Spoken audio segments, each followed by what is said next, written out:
বন্ধুরা, পৃথিবীতে যত বৌদ্ধরা রয়েছেন, গৌতম বুদ্ধর পরেই এই অতীশ দীপঙ্করকে সবাই ভক্তি শ্রদ্ধা করে।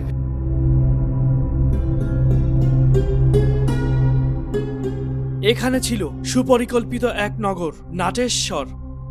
হাজার বছর পূর্বে এখানে গড়ে উঠেছিল প্রাচীন এক সভ্যতার নগরী।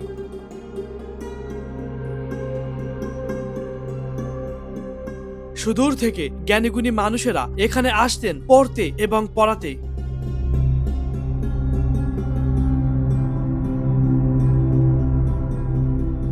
অতীশ দীপঙ্কর শ্রীজ্ঞান হাজার বছর আগে জীবনীতে এই অঞ্চল সম্পর্কে বলেছেন, ভারতের পূর্ব দিকে একটি দেশ আছে যার নাম জিয়া বাংলাও।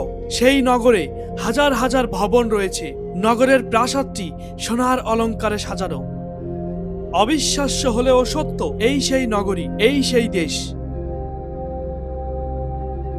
পাল আমলের একজন প্রখ্যাত বাঙালি বৌদ্ধ পণ্ডিত, ধর্মপ্রচারক ও দার্শনিক, যিনি তিব্বতের বৌদ্ধ ধর্মের পুনরুজ্জীবন এবং মহাযান ও বজ্রযান বৌদ্ধ ধর্মের প্রচারের গুরুত্বপূর্ণ ভূমিকা পালন করেন। সেই অতীশ দীপঙ্কর শ্রীজ্ঞানের জন্মস্থান এটি।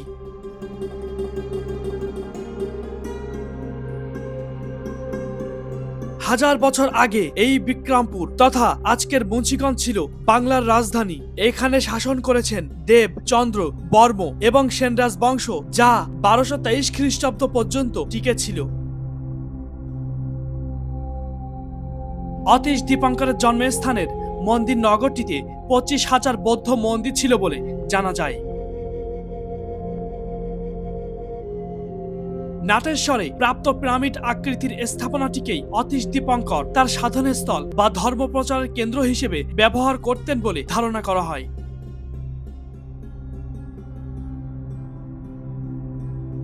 এখান থেকে সংরক্ষণ করা নিদর্শন থেকে ধারণা করা হয় সারা বিশ্বের বৌদ্ধদের তীর্থকেন্দ্র ছিল এটি। আমেরিকার বেটা অ্যানলাইটিক ইনক ল্যাবরেটরিতে খননস্থল থেকে পাওয়া 26টি কাঠ কয়লার উপর কার্বন 14 পরীক্ষা করা হয়। তাতে নিশ্চিতভাবে প্রমাণিত হয় এই কাঠ কয়লাগুলো 1000 বছর আগেকার।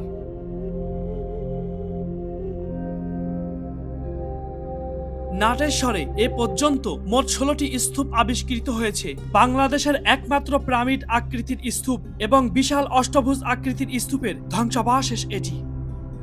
এই স্থান ছিল শিক্ষার অন্যতম কেন্দ্রবিন্দু। এটি ছিল বঙ্গপ্রদেশের এক বিশাল নগর, যা প্রাকৃতিক এবং রাজনৈতিক কারণে বিলুপ্ত হয়ে যায়।